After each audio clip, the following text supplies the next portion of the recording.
தகப்பன் தன் பிள்ளையை ஆசையாக தூக்கும்போது தன்னுடைய தோளின் மேல் தூக்குவான். தெய்வங்கள் எல்லாம் தோற்றே போகும் தந்தையின் அன்பின்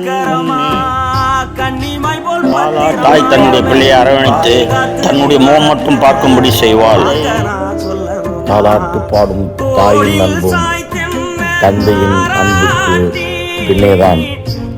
தகப்பன் கண்ணீரை யாரும் கண்டதில்லை. தந்தை போல் ஒருவர் இருந்ததில்லை. தந்தை சொல் மிக்க மந்திரமும் இல்லை. என்னுயிர் அணியில் வரும். ஆமாம், தகப்பன் தன்னுடைய எண்ணங்களையும் சிந்தனைகளையும் பிள்ளையின் எதிர்காலத்தையும் தன் மண்டையிலேயே கருவாக வைத்து யோசித்து வாழ்வான்.